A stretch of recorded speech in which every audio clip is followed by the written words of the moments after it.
उत्तर प्रदेश की 9 विधानसभा सीटों के लिए नामांकन की प्रक्रिया चल रही है। सूबे का सियासी तापमान अब चुनावी हो चला है और इस चुनावी माहौल में सियासी तपिश बढ़ा दी है एक मुलाकात ने। मुलाकात उत्तर प्रदेश के मुखिया योगी आदित्यनाथ और राष्ट्रीय स्वयंसेवक संघ के प्रमुख मोहन भागवत के बीच जो मथुरा में हुई। लोकसभा चुनाव के बाद ये पहला मौका था जब मोहन भागवत और सीएम योगी आदित्यनाथ मुलाकात कर मंथन करते हुए दिखाई दिए।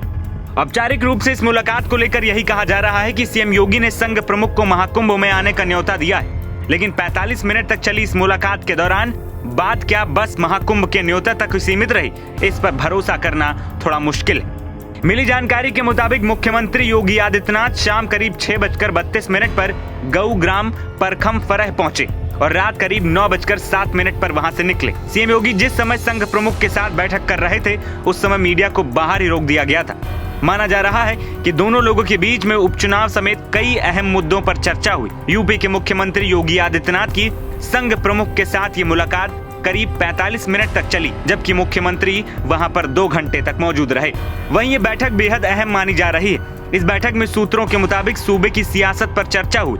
सीएम योगी की संघ प्रमुख से मुलाकात के दौरान उपचुनाव में संघ से जुड़े स्वयंसेवकों के इस्तेमाल को लेकर बात हुई और दोनों नेताओं ने संघ से मिलने वाले फीडबैक पर भी चर्चा की। सूत्रों का कहना है कि संघ प्रमुख ने सीएम योगी को आश्वस्त किया कि स्वयंसेवक हरियाणा की तर्ज पर यूपी उपचुनाव में भी बीजेपी के साथ कंधे से कंधा मिलाकर चलेंगे और पूरी मदद करेंगे। दरअसल मथुरा में 25 और 26 अक्टूबर को राष्ट्रीय स्वयंसेवक संघ की बैठक होनी।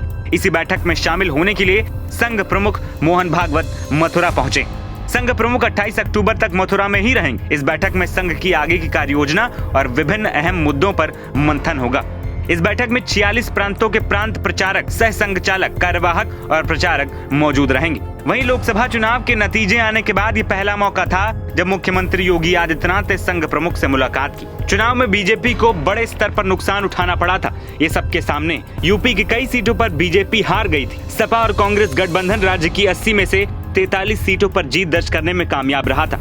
इसके बाद अब राज्य में विधानसभा उपचुनाव कराए जा रहे हैं। इस चुनाव में भी बीजेपी का मुकाबला एक बार फिर इंडिया गठबंधन से ही है। ऐसा माना जा रहा है कि इस बैठक में उपचुनाव को लेकर भी चर्चा हुई। दरअसल यूपी की 9 सीटों के लिए उपचुनाव को सीएम योगी ने अपनी नाक का सवाल बना लिया है। उपचुनाव सीएम योगी की लोकप्रियता का लिटमस टेस्ट भी माना जा रहा है। कहा यह भी जा रहा है कि ये उपचुनाव पूरी तरीके से सीएम योगी का चुनाव है। यही वजह है कि मुख्यमंत्री योगी आदित्यनाथ एक तरफ जहां उपचुनाव वाली हर सीट पर नजर रखें, रणनीति तय कर रहे हैं, इसके अलावा सभी सीटों पर चुनाव प्रचार का मोर्चा भी खुद संभाल रहे हैं। वहीं बीजेपी और संघ के बीच समन्वय को लेकर भी खुद ही फ्रंट पर आ गए हैं और संघ प्रमुख मोहन भागवत से मुलाकात कर उपचुनाव के लिए रणनीति भी तैयार कर ली है। एनबीटी ऑनलाइन की रिपोर्ट।